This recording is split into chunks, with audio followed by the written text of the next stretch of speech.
సరే, దేవుడు అతని కుడి చేయి పట్టుకోవటానికి ఏం చేశాడు? అతనిలో దేవుడు ఏం చూశాడు? ఇంతకీ ఎవరు అతను? అతను ఎవరయ్యంటే కోరేష్ అనండి. కోరహు కాదు, పెద్దగా చెప్పాలి.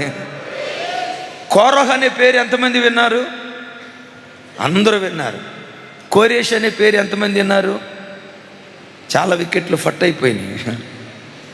కోరేష్ ఎవరి కోరేష్? ఎందుకు దేవుడు ఆయన కుడి చేయి పట్టుకున్నాడు? ఆయన కుడి చేయి పట్టుకొని దేవుడు ఆయన పట్ల ఎలాంటి కార్యాలు చేశాడు చూడండి ఒకసారి. 45వ అధ్యాయం 13వ వచనం. 45వ అధ్యాయం 13వ వచనం. నాతో కలిసి, నీతిని బట్టి కోరేషును రేపితిని, అతని మార్గములన్నీ సరళము చేసేదను. అతడు నా పట్టణమును కట్టించును, క్రైదనము తీసుకొనకయు లంచము పుచ్చుకొనకయు నేను వెలివేసిన వారిని అతడు విడిపించును. విన్నారా? ఈయన పేరు కోరేష్. యూదుడు కాదు. ఇజ్రాయేలు 12 గోత్రాలలో ఏ గోత్రానికి చెందినవారు కాదు. ఎవరయ్యా ఈ కోరేష్ అంటే? మాదీయ పారసిక సామ్రాజ్యానికి రాజు. మరొకసారి గుర్తుకు తెస్తాను. మాదీయ పారసిక సామ్రాజ్యానికి, ఈరోజు ఇరాన్ అంటాను చూసారా? ఈరోజు ఇరాన్ అంటాను చూసారా? ఈరోజు మన కళ్ళ ముందున్న ఇరాన్ దేశమే ఆ కాలపు మాదీయ పారసిక రాజ్యం. ఆ మాదీయ పారసిక రాజ్యానికి రాజుగా కోరేష్ ఉన్నాడు. కానీ విచిత్రం ఏంటంటే, తాను రాజు అయింది క్రీస్తు పూర్వం 549వ సంవత్సరంలో. యెషయా గ్రంథం రాయబడింది క్రీస్తు పూర్వం 700వ సంవత్సరంలో. ఎగైన్ ఇంకోసారి చెప్తున్నాను, యెషయా గ్రంథం రాయబడింది క్రీస్తు పూర్వం 740 నుండి 700వ సంవత్సరంలో యెషయా గ్రంథం రాయబడింది. యెషయా గ్రంథం రాయబడిన 150 సంవత్సరాల తర్వాత, 100 సంవత్సరాల తర్వాత కోరేషు పుట్టి 150 సంవత్సరాల తర్వాత రాజుగా ఉండి పరిపాలన చేయటం ప్రారంభించాడు. విచిత్రం ఏంటో తెలుసా? కోరేషు పుట్టక మునిపే కోరేషు యొక్క పేరు పరిశుద్ధ గ్రంథమైన బైబిల్లో దేవుడు రాయించాడు. చప్పలు కొడుతూ కోరేషు పుట్టక మునిపే మాదీయ పారసిక రాజ్యం ప్రపంచ దేశాలను పరిపాలన చేయబోతుందని, ఆ రాజ్యంలో కోరేషు రాజుగా ఉంటాడని, భవిష్యత్తులో కోరేషు కార్యాలు చేయబోతున్నాడని భవిష్యత్ జ్ఞాని అయిన దేవుడు, భూత భవిష్యత్తు వర్తమాన కాలాలలో ఉండే దేవుడు, ముందుగానే సమస్తము ఎరిగిన దేవుడు కోరేషు పేరు చెప్పాడు. కోరేషు చేయబోయే కార్యాలను గూర్చి చెప్పాడు. యేసయ్యకు మహిమ కలుగును గాక. కొంచెం గట్టిగా చెప్దాం, యేసయ్యకు మహిమ కలుగును గాక. తెలుగులో కోరేష్ అంటాం, తెలుగులో కోరేష్ అంటాం. అదే ఇంగ్లీష్లో సైరస్, CYRUS, సైరస్. కోరేష్, సైరస్ అంటాం. మరొకసారి చెప్తున్నాను, కోరేషు పుట్టక మునిపే కోరేషు ఏం చేయాలో పరిశుద్ధ గ్రంథంలో రాయించాడు. యేసుక్రీస్తు వారు పుట్టక మునిపే యేసుక్రీస్తు వారు ఏం చేయబోతున్నారో పరిశుద్ధ గ్రంథంలో దేవుడు రాయించాడు. ఒక కోరేషే కాదు, ఒక యేసుక్రీస్తు వారు మాత్రమే కాదు, నువ్వు పుట్టక మునిపే నీవేం చేయాలో నువ్వు చేయవలసిన దాన్ని పరిశుద్ధ గ్రంథంలో దేవుడు రాయించాడు. నేనంట, ఈ కోరేష్ కారణ జన్ముడు. మన ఆరాధ్య దైవం ప్రభు అయిన యేసుక్రీస్తు వారు కారణ జన్ములు. వారిద్దరూ మాత్రమే కాదు, ఈరోజు వాక్యం వింటున్న చెల్లి, ఈరోజు వాక్యం వింటున్న తల్లి, ఈరోజు వాక్యం వింటున్న తమ్ముడా, ఈరోజు వాక్యం వింటున్న అన్నయ్యలారా, మన ఒక్కొక్కరం ఎవరిమో తెలుసా? కారణ జన్ములం. ఓ ప్రత్యేకమైన పని నిమిత్తం దేవుడే తన చిత్తానుసారంగా తన ఉద్దేశ ప్రకారం మనలను ఈ లోకానికి పంపించాడు. గట్టిగా చెప్దాం ఆమేన్. సైరస్ అని అన్నాం కదా, సి స్టాండ్స్ ఫర్ కమిషన్. సైరస్ని ఒక గ్రేట్ కమిషన్ నిమిత్తం దేవుడు లోకములోకి కోరేషును పంపించాడు. ఎందుకు కోరేషును పంపించాడయ్యా? టకా చెప్తాను. నంబర్ 1, సొలొమోను కాలంలో కట్టబడిన మందిరం నెబుకద్నెజరు కాలంలో పాడైపోయిన మందిరాన్ని కోరేషు ద్వారా దేవుడు కట్టించాలని, నెబుకద్నెజరు కాలంలో బానిసలుగా చెరగొనిపోయిన ఇశ్రాయేలీలను కోరేషు కాలంలో విడుదల జరిగించాలని, మందిరాలు కట్టాలని, బానిసలను స్వతంత్రులుగా మార్చాలని ఓ ప్రత్యేకమైన ఉద్దేశం నిమిత్తం అతడు పుట్టకమునిపే అతన్ని గూర్చి దేవుడు సంకల్పించాడు. యేసయ్యకు మహిమ కలుగునుగాక. ఈ చిత్రం ఏంటో తెలుసా? యెషయా గ్రంథంలో కోరేషును గూర్చి రాయబడినట్లు ఇదే యెషయా గ్రంథంలో మన ఆరాధ్య దైవం ప్రభు అయిన యేసుక్రీస్తు వారి గూర్చి రాయబడింది. ఏంటో తెలుసా? కన్యక గర్భవతి అయి కుమారుని కంటుంది, అతనికి ఇమ్మానుయేల్ అనే పేరు పెడతారు. ఆ ఇమ్మానుయేల్ తన ప్రజలను వారి పాపము నుండి విమోచిస్తాడు. కోరేష్ పడగొట్టిన మందిరాన్ని, శరీర సంబంధమైన మందిరాన్ని కట్టారు. పరమ కోరేషుగా పిలువబడుతున్న మన ఆరాధ్య దైవం ప్రభు అయిన యేసుక్రీస్తు వారు మన హృదయాలని దేవుని మందిరాలుగా కడుతూ ఉన్నాడు. కోరేషు ఒక మందిరాన్ని కట్టారు. పరమ కోరేషుగా పిలువబడుతున్న ప్రభు అయిన యేసుక్రీస్తు వారు కోట్ల కొలది మానవ హృదయాలను, కోటాను కోట్ల కొలది మానవ హృదయాలను గొప్పెడంత ఈ చిన్న గుండె గదిని తన నివాస స్థానంగా మార్చుకుంటూ ఉన్నాడు. ఇంకో మాట చెప్పమంటారా? కోరేషు కట్టిన మందిరం శిథిలమైపోయింది. పరమ కోరేషుగా పిలువబడుతున్న యేసుక్రీస్తు వారు కడుతున్న మందిరం ఎప్పటికీ ఎన్నటికీ అది శిథిలము కాని మందిరం. చప్పలు కొడుతూ స్తోత్రాలు చెప్తాం. విలువైన మాటలు చెప్తాను, నా వైపు చూడండి. తమ్ముళ్ళు నా వైపు చూడండి, తల్లులారా నా వైపు చూడండి. కోరేషు పుట్టక మునిపే 150 సంవత్సరాల ముందే అతని పేరు చెప్పాడు, ఆయన చేయబోతున్న కార్యం చెప్పాడు. కోరేషు అన్యుని గూర్చి దేవుడు భవిష్యత్ ప్రణాళిక కలిగి ఒక కారణం చొప్పున పంపించాడు. ఈ వాక్యం వింటున్న మనం అందరం కూడా ఒకప్పుడు అన్యులమే. నిజదేవుడు ఎవరో తెలియక దైవము కాని వాటిని ఆరాధిస్తూ నిర్దేవుళ్ళే దేవుళ్ళు అనుకుంటూ అన్య జనాంగంగా మనం బ్రతికేటువంటి వాళ్ళం. ఆ రోజుల్లో కోరేషు గూర్చి ఉద్దేశించినట్లుగా అన్ని జనులైన మన పట్ల కూడా దేవునికో ప్రత్యేకమైన ఉద్దేశం కలిగి ఈ లోకంలోనికి దేవుడు మనలను పంపించాడు. ఇంకొక మాట చెప్తాను. 2025 దాటి 2026లో నువ్వు అడుగుపెట్టావంటే కారణం ఏంటో తెలుసా? ఇంకా దేవుని కొరకు నువ్వు చేయాల్సిన పనులు కొన్ని మిగిలిన్నాయి. దేవుని కొరకు నువ్వు చేయాల్సిన కార్యాలు కొన్ని మిగిలిన్నాయి. 2025 సంవత్సరంలో, సంవత్సరం అంతటిలో దరిదాపుగా 7 కోట్ల మంది ప్రజలు ఈ దినం చూడలేక చనిపోయారు.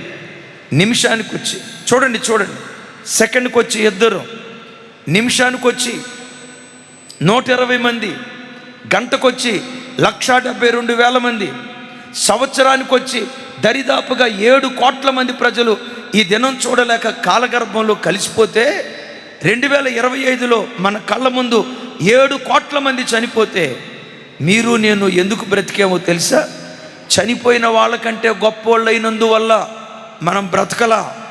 చనిపోయిన వాళ్ళకంటే మనం భక్తిపరులైనందువల్ల మనం బ్రతకలా. మరి ఎందుకు బ్రతికేమో తెలుసా? మనం బ్రతకలేదు, కానీ దేవుడే మనలను బ్రతికించుకున్నాడు. మరణగండాల నుంచి దేవుడు తప్పిస్తూ వచ్చాడు. మరణాపాయపు స్థితుల నుంచి తప్పిస్తూ వచ్చాడు. ఎందుకో తెలుసా? 2026లో నువ్వు దేవుని కొరకు చేయాల్సిన కొన్ని కార్యాలు మిగిలిన్నాయి. ఒకసారి ప్రభు వైపు చేతులెత్తి, అయ్యా నీ పని కొరకు నన్ను బ్రతికించావా? నీ పని కొరకు నాకు నూతన సంవత్సరం ఇచ్చావా? ఏ పని కొరకు నన్ను బ్రతికించావో నా ద్వారా నీ పని జరిగించుదురుగాక. 2019 సంవత్సరం, 2020 సంవత్సరం ప్రపంచ దేశాలను ఒక తల్లి పలకరించి వెళ్ళిపోయింది. ఏ తల్లి చెప్పండి? ఏది? కరోనా కాదు, కరోనమ్మ తల్లి. ఏమయ్యా మీ అత్త ఏంటి కరోనా అంటున్నావు? అందరూ చెప్పండి, ఏ తల్లి? కరోనమ్మ తల్లి కోట్ల మందిని మింగేసింది. నిన్నెందుకు మింగలేదో తెలుసా? నన్నెందుకు మింగలేదో తెలుసా? దైవజనురాలను ఎందుకు మింగలేదో తెలుసా? ఇక్కడ కూర్చున్న సేవకులను ఎందుకు మింగలేదో తెలుసా? మ్యూజిషియన్స్ని ఎందుకు మింగలేదో తెలుసా? గంగాధర్ గారు మిమ్మల్ని ఎందుకు మింగలేదు? మీ పేరు గంగయ్య. గంగయ్య అయినందువల్ల మింగలేదు అనుకున్నారా? కాదు. మిమ్మల్ని ఎందుకు మింగలేదు? చనిపోయిన వారికంటే గొప్పవాళ్ళమని కాదు, కానీ నన్ను ఎందుకు మింగలేదు తెలుసా?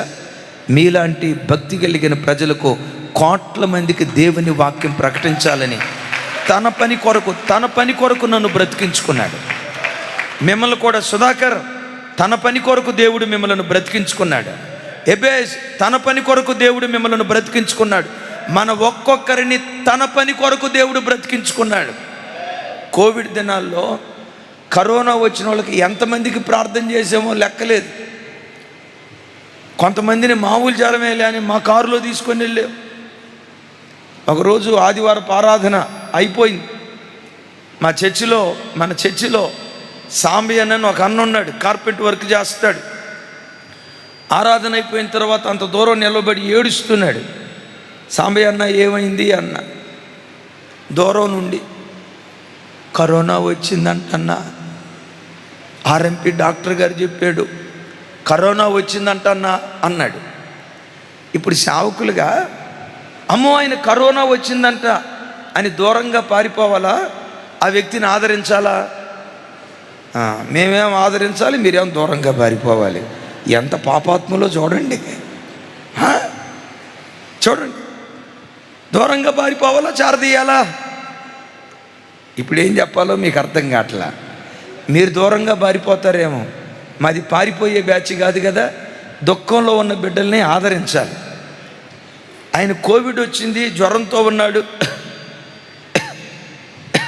అంటున్నాడు, దుఃఖంతో ఏడుస్తున్నాడు.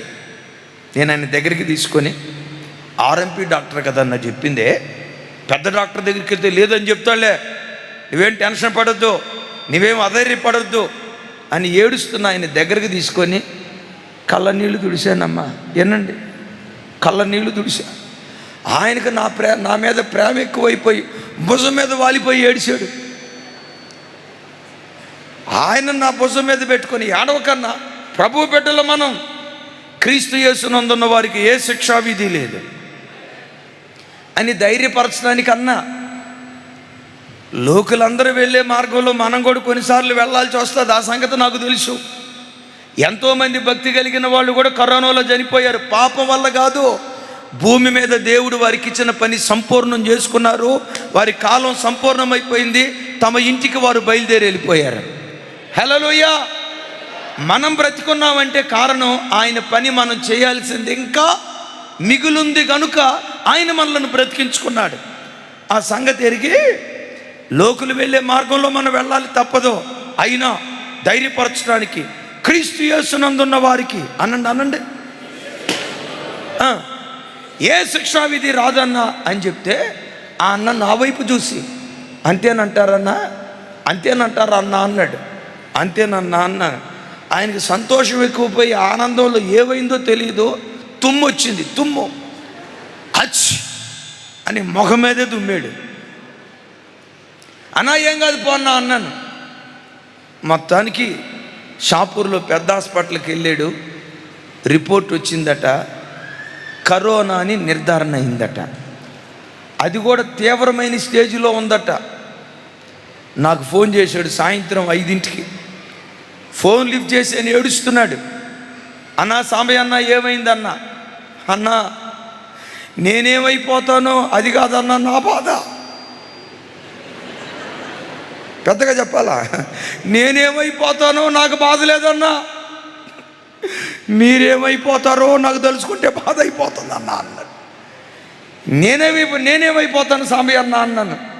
నాకు కరోనా వచ్చిందంటన్నా, అది పీక్ స్టేజ్లో ఉందంటన్నా, లంగ్స్లో బాగా ఏమంటారు కఫం బాగా చేరిపోయిందంటన్నా, లంగ్స్ 70% డ్యామేజ్ అయిపోయినాయి అంటన్నా.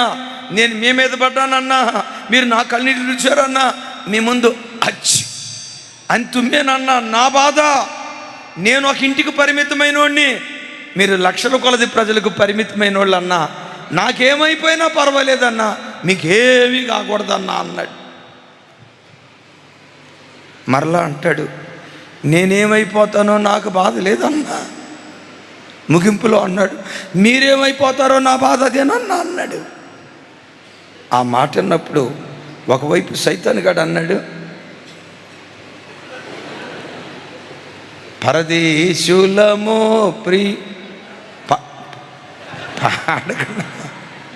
ఒకవైపు అది, ఇంకొక వైపు గుండెల్లో ధైర్యం, దేవా భూమి మీద నేను మీ కొరకు చేయాల్సిన పని మిగులుంటే నన్ను తప్పకుండా బ్రతికిస్తాం. నీ పని నేను చేయాల్సింది ఇంకా ఉంటే తప్పకుండా బ్రతికిస్తావు. మరణమైనా, కరోనా అయినా, క్యాన్సర్ అయినా, షుగర్ అయినా, బీపీ అయినా ఇవేవి మమ్మల్ని ఏమీ చేయలేవు. మోషే పొద అగ్నిలో ఉంది, అగ్నిలో ఉండి అగ్ని చేత మండుతుంది, కానీ అది కాలి బూడిద కాలేదు. కరోనా లాంటి అగ్ని మనలో ఉన్నా, షుగర్ లాంటి అగ్ని మనలో ఉన్నా, బీపీ లాంటి అగ్ని మనలో ఉన్నా, అవి మనలో ఉన్నా దేవుని సంకల్పం మనలో నెరవేర్చబడే వరకు అవి మనల్ని ఏమీ చేయలేవు. అలాగే నీ మాట విన్న తర్వాత షుగర్ పేషెంట్లు స్వీట్ తినేరు కాక, ఈ వాక్యం విన్న తర్వాత బీపీ పేషెంట్లు ఏమీ కాదన్నాడుగా. ఇది ప్రకృతి సంబంధమైన శరీరం. నా ప్రభు బిడ్డలారా, ఎందుకు ఆ మరణ గండం నుంచి దేవుడు తప్పించాడో తెలుసా? మీలాంటి భక్తి కలిగిన ప్రజలకు, కొన్ని కోట్ల మంది ప్రజలకు దేవుని వాక్యాన్ని ప్రకటించాలి. నేను మీతో ఈ మాట ఎందుకు చెప్తున్నానంటే, 2025లో ఎన్నో యాక్సిడెంట్లు మనకు జరిగాయి. 2025కు పూర్వం ఎన్నో యాక్సిడెంట్లు జరిగాయి. అదే దారి వెంబడి ప్రయాణమై వెళ్తూ యాక్సిడెంట్ల బారిన పడి చనిపోయిన వాళ్ళు ఎంతోమంది ఉన్నారు. అదే దారి నువ్వు ప్రయాణమై వెళ్ళి ఎందుకు నీవు నేను మరణం కాలేదో తెలుసా? దేవుని కొరకు మనం చేయాల్సిన పనులు ఇంకా ఎన్నో మిగిలి ఉన్నాయి. కమిషన్, దేవుని పని కొరకు ఈ భూమి మీద మనం బ్రతికున్నాము అన్న సంగతి యేసునామములో ఎప్పుడు మనం మర్చిపోకుందుగాక. అయితే ఒకటి, మన మీద దేవుని ప్రణాళిక నెరవేర్చబడకుండా కొన్నిసార్లు మన జీవితంలో మన చేతులారా మన జీవితాన్ని పాడు చేసుకుంటాం. ఇంకోసారి బైబిల్లో రాయబడిన మాట, బొక్కావాని తైలములో సచ్చని ఎగలు కొన్ని పడితే తైలమంతా ఏమైపోయిందట? దేవుడు నిన్ను సృష్టించేటప్పుడు ఒక తైలంలాగా సృష్టించాడు. తమ్ముడు, నువ్వు ఏ కులంలో పుట్టినా, ఏ ఇంటిలో పుట్టినా, పేదింటిలో పుట్టినా, ధనిక స్థితిలో పుట్టినా, దారిద్ర్యపు స్థితిలో పుట్టినా, ఏ స్థితిలో నువ్వు పుట్టినా, దేవుడు నిన్ను పుట్టించేటప్పుడు అనేకులకు పరిమళాన్ని వెదజల్లాలి అనే ఆలోచనతో దేవుడు పుట్టించాడు. నీ పరిమళాన్ని అనేక మంది ఆస్వాదించి, నీ సువాసన పీల్చుకొని అనేక మంది మాధుర్యాన్ని అనుభవించాలని దేవుడు పుట్టించాడు. ఏ బ్రతుకు చెడిపోవాలని దేవుడు పుట్టించలేదు. ఏ కుటుంబం పాడైపోవాలని దేవుడు పుట్టించలేదు. ఏ జీవితం నాశనం అవ్వాలని దేవుడు పుట్టించలేదు. నిన్నెందుకు పుట్టించాడో తెలుసా? నిన్ను బాగు చేయటానికే కాదు, నీ ద్వారా అనేక కుటుంబాలు బాగుపడాలి. నీ ద్వారా అనేక కుటుంబాలు బాగుపడాలి. దాని కొరకు దేవుడు పుట్టించాడు. కానీ బాధ ఏంటో తెలుసా? ఒక తైలంలాగా దేవుడు నిన్ను పుట్టిస్తే, ఈ తైలంలో త్రాగుడనే సత్యన ఎగబడుతుంది, గంజాయి అనే సత్యన ఎగబడుతుంది, సినిమాలనే సత్యన ఎగబడుతుంది. వింటున్నారా? అక్రమ సంబంధాలనే సత్యన ఎగబడుతుంది, సెల్ ఫోన్లో ఫోర్నోగ్రఫీ అనే చచ్చన ఎగబడుతుంది, పరపురుషుని వ్యామోహం అనే చచ్చన ఎగబడుతుంది, పరస్త్రీ వ్యామోహం అనే చచ్చన ఎగబడుతుంది. నీ మీద దేవుని ప్రణాళిక నెరవేర్చబడినట్లుగా చచ్చిన ఎగలు ఏవేవైతే పడిపోయాయో యేసు నామం పేరిట వాటన్నిటిని పారవేయుదువుగాక. త్రాగుడనే ఎగ పారవేయుదువుగాక, అక్రమ సంబంధాలనే ఎగ పారవేయుదువుగాక. వాటిని పారవేసుకొని తైలంలాగా నిన్ను నువ్వు కాపాడుకుంటే నమ్ము, ఈ 2026 అనేకులకు సువాసనిచ్చే బ్రతుకుగా మన బ్రతుకులను దేవుడు మార్చునుగాక. దేవుడు అలా చేయబోతున్నాడు. నమ్మిన బిడ్డలు చప్పట్లు కొడుతూ స్తోత్రాలు చెప్దాం. Right. C stands for commission. బిడ్డలారా, ఒక కమిషన్, ఓ ప్రత్యేకమైన పని నిమిత్తం దేవుడు నిన్ను పుట్టించాడు. ఒకసారి నా వైపు చూడండి, రెండో విషయానికి వెళ్తాను. నా వైపు చూడండి. నిన్ను నువ్వు చూసుకున్నప్పుడల్లా, అద్దంలో నిలవబడినప్పుడల్లా, నీ ప్రతిబింబాన్ని చూసుకున్నప్పుడల్లా, నీ ప్రతిబింబాన్ని చూసి అనుకో, బోయాజ్ నువ్వు కారణజన్ముడురా. దేవుడు ఒక కారణం చొప్పున నిన్ను పుట్టించాడు. రమేష్ నువ్వు ఒక కారణజన్ముడు. పురుషోత్తం నువ్వు ఒక కారణజన్ముడు. ఒక కారణం చొప్పున నిన్ను పుట్టించాను అని నీ ప్రతిబింబాన్ని చూసినప్పుడల్లా, అద్దంలో నీ ముఖాన్ని చూసుకున్నప్పుడల్లా, నేను అందరి వంటి వ్యక్తిని కాదు, ఒక కారణ జన్ముని. అందరి వంటి వ్యక్తిని కాదు, ఒక కారణ జన్మురాలని నిన్ను నువ్వు చూసుకొని జీవితాన్ని జాగ్రత్తగా కాపాడుకుందువుగాక. రెండవది Cyrus. C stands for commission, CYRUS. Y stands for yielding, లొంగిపోవటం, వంగిపోవటం, లోబడటం. ఇందాక చెప్పే కదా, అతడు పుట్టక మునిపే అతడు మందిరం కడతాడు. 70 సంవత్సరాలు బానిసలుగా ఉన్న ఇశ్రాయేలు ప్రజలను బానిసత్వం నుంచి విడిపిస్తాడు అని పుట్టక మునిపే యెషయా గ్రంథంలో దేవుడు రాయించాడు, ఇర్మియా గ్రంథంలో దేవుడు రాయించాడు. ఆ ప్రవచనం చెప్పబడిన 150 సంవత్సరాల తర్వాత కోరేష్ పుట్టాడు. 100 సంవత్సరాలకు అతడు రాజు అయ్యాడు. రాజైన వెంటనే ఆయన ఏం చేశాడు? ఎజ్రా గ్రంథం 1వ అధ్యాయం 1-2 వచనాలు నాతో కలిసి అందరూ చెప్పండి. పారసీక దేశపు రాజైన, స్వరమెత్తాలి, కోరేషు ఏలుబడిలో 1వ సంవత్సరమందు ఇర్మియా ద్వారా పలకబడిన తన వాక్యము నెరవేర్చుటకై, స్వరమెత్తాలి, నెరవేర్చుటకై యెహోవా పారసీక దేశపు రాజైన కోరేషు మనస్సును ప్రేరేపింపగా, అతడు తన రాజ్యమంతటా చాయింపు వేయించి వ్రాత మూలంగా ఇట్లు ప్రకటన చేశాను. పారసీక దేశపు రాజైన కోరేషు ఆజ్ఞాపించినదేమనగా, ఆకాశమందలి దేవుడైన యెహోవా లోకమందున్న సకల జన్ములను నా వశము చేసి యోధా దేశమందున యెరూషలేములో తనకు మందిరమును కట్టించమని నాకు ఆజ్ఞ ఇచ్చి ఉన్నాడు. 3వ వచనం, ఎవరెవరైతే యూదులు ఉన్నారో మీరు మీ దేశాలకు బయలుదేరి వెళ్ళి ఆ దేశంలో దేవుని మందిరాన్ని కట్టించండి అని యావత్ ప్రజలకు తాను సెలవిచ్చినట్లుగా లేఖనాల్లో చూస్తూ ఉన్నాం. ఒకసారి చూడండి, 1వ వచనం ఇంకొకసారి గుర్తుకు తెస్తాను నాతో కలిసి. పారసీక దేశపు రాజు అయిన కోరేషు ఏలుబడిలో 1వ సంవత్సరం, నా వైపు చూడండి. ఏ సంవత్సరం? స్వరం ఎత్తాలి. ఏ సంవత్సరం? ఇంకోసారి, ఏ సంవత్సరం? తాను రాజయ్యాడు. రాజైన మొట్టమొదటి సంవత్సరమే, సింహాసనం మీద కూర్చున్న మొట్టమొదటి సంవత్సరమే ప్రపంచంలో ఉన్న దేశ ప్రజలందరికీ చెప్తున్నాడు, ఆకాశమందలి దేవుడైన యెహోవా నన్ను రాజుగా చేశాడు. రాజుగా చేసే ముందు దేవుడు నాకేం ఆజ్ఞాపించాడంటే, ఆయన మందిరం కట్టించమని నాకు ఆజ్ఞాపించాడు. నా దేశంలో యూదులు ఎవరెవరైతే ఉన్నారో మీరందరూ మీ దేశానికి బయలుదేరి వెళ్ళండి, మీ దేవుని మందిరం కట్టుకోండి. మీ దేవుని మందిరం కట్టడానికి బంగారం కావాలా? నేను ఇస్తా. నెబుకద్నెజరు దాచిపెట్టిన బంగారం కూడా ఇస్తా. మీ మందిరం కట్టడానికి దేవదారు కలప కావాలా? నేను ఇస్తా. ప్రతి దాన్ని నేను మీకు ఇస్తానని 1వ సంవత్సరమే దేవుని ప్రేరేపణకు లోబడి మందిరాన్ని కట్టడానికి తన ప్రజలను పంపించినట్లుగా లేఖనాల్లో చూస్తూ ఉన్నాం. ఒకసారి నాకు సమాధానం చెప్పండి. రాజైన ఎన్ని సంవత్సరాల తర్వాత దేవుని మందిరం కట్టడానికి బయలుదేరాడు? కొంచెం గట్టిగా. ఎందుకు బయలుదేరాడు? యెహోవా అతని మనస్సును ప్రేరేపించాడు. నా ప్రభు బిడ్డలారా, అన్యుడే దేవుని ప్రేరేపణకు లోబడ్డాడు. అన్యుడే దేవుడు హృదయాన్ని ప్రేరేపించినప్పుడు ఆ ప్రేరేపణకు లోబడ్డాడు గనుకే జనములను జయించడానికి దేవుడు ఆయన కుడి చేయి పట్టుకున్నాడు. ఆయన ఎదుట మోయబడిన తలుపులు తెరిచాడు. ఆయన ఎదుట మెట్టగానున్న ప్రతి మార్గాన్ని సరళము చేశాడు. అంధకార స్థలాలలో దాగి ఉన్న ధననిధులను దేవుడు ఆయనకు అనుగ్రహించాడు. గట్టిగా చెప్దాం ఆమేన్. విశ్వసించండి. నీ కుడి చెయ్యి దేవుడు పట్టుకోవాలంటే దేవుడు నిన్ను ప్రేరేపిస్తాడు.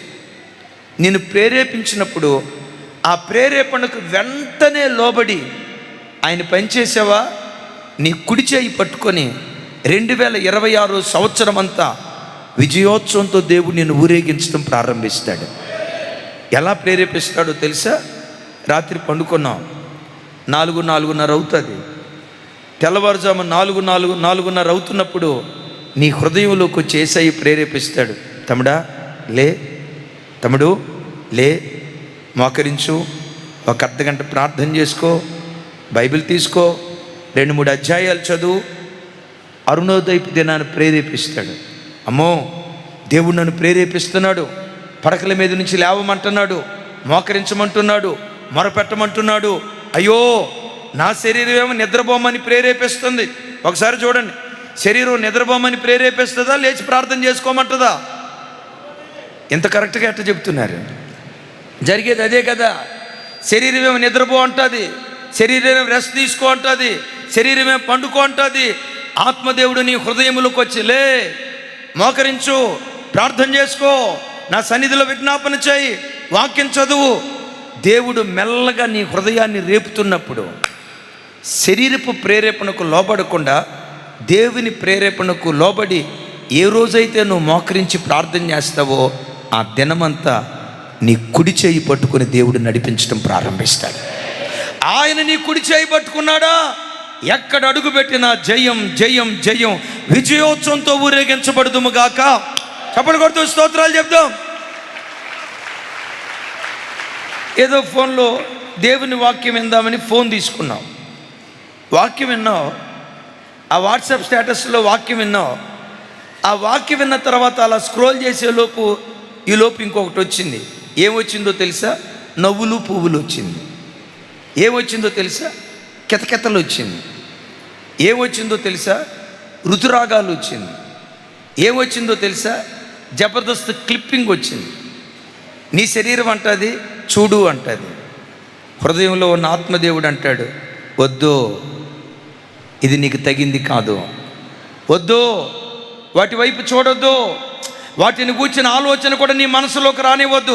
నీ హృదయాన్ని ప్రేరేపిస్తాడు, అటువైపు చూడొద్దు, అలాంటి చూపు నీకు రానివ్వకో, అలాంటి మాట రానివ్వకో, వారితో స్నేహం చేయకో, ఆ ఇంటికి వెళ్ళకో, వీరితో సంభాషించుకో. దేవుడు హృదయములో నుంచి ప్రేరేపిస్తాడు.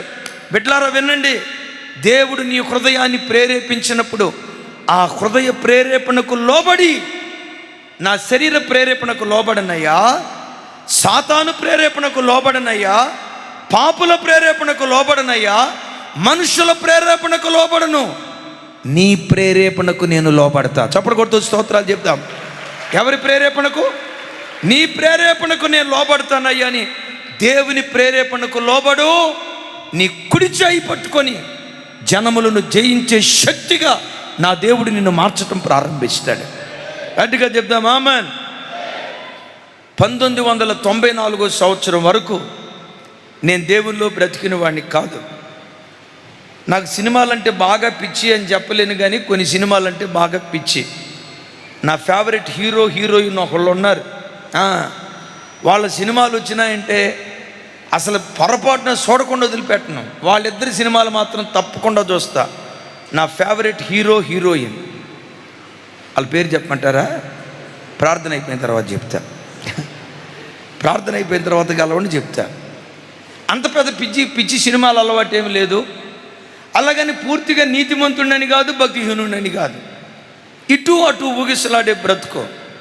19వ ఏట నా ప్రభు నన్ను దర్శించి నా హృదయాన్ని ప్రేరేపించడం ప్రారంభించాడు. మంచి యవ్వన వయసులో ఉన్నావు, సినిమాలు వదిలిపెడతావా? స్నేహాలు వదిలిపెడతావా? డబుల్ మీనింగ్ డైలాగులు వదిలిపెడతావా? కంటితో మోహపు చూపును వదిలిపెడతావా? నీ యవ్వన జీవితాన్ని నాకు సమర్పిస్తావా? 19వ ఏట దేవుడు నా హృదయాన్ని ప్రేరేపించడం ప్రారంభించాడు. మీ ఎదుట నిలవబడిన నేను నా 19వ ఏట దేవుని ప్రేరేపణకు లోబడటానికి దేవుడు కృప చూపించాడు. దేవుని ప్రేరేపణకు లోబడి 2 సంవత్సరాలు నమ్మకంగా మందిరానికి వెళ్ళాను. 21వ ఏట హైదరాబాదులో ఇంజనీరింగ్ చదువుతున్న, సెకండ్ ఇయర్ చదువుతున్న దినాల్లో, హైదరాబాదులో చదువుకుంటున్న దినాల్లో పరిశుద్ధాత్మ దేవుడు నన్ను ప్రేరేపించాడు. బాప్తిస్మం తీసుకుంటావా? నా కొరకు బ్రతుకుతావా? బాప్తిస్మం తీసుకుని నా మార్గంలో సాగుతావా? 21వ ఏట ప్రభు పురికొల్పాడు. నేను హైదరాబాదులో ఉన్నప్పుడు, ఇప్పటికీ హైదరాబాదులో ఉన్నాం అనుకోండి, హైదరాబాదులో ఎక్కడుండేవాడినో తెలుసా? నేను వచ్చిన తొలిడి దినాల్లో హైదరాబాదులో సినిమా హాల్ ఎక్కువగా ఎక్కడుంటాయో అక్కడున్నా. ఎక్కడున్నా చెప్పండి? హైదరాబాద్ అంతటిలో సినిమా హాల్ ఎక్కువగా ఎక్కడుంటాయో అక్కడున్నా. మిమ్మల్ని అడుగుతా, హైదరాబాదులో సినిమా హాల్ ఎక్కువగా ఎక్కడుంటాయో చెప్పండి. RTC cross road. మీకెక్కడ తెలిసిందమ్మా? ఇంతకుముందు పెళ్ళిన బ్యాచ్ ఏంటి? అవును, సినిమా హాల్ ఆర్టీసీ క్రాస్ రోడ్లో ఎక్కువగా ఉండేవి. అక్కడ ఉండేవాడిని. సినిమా ప్రపంచం.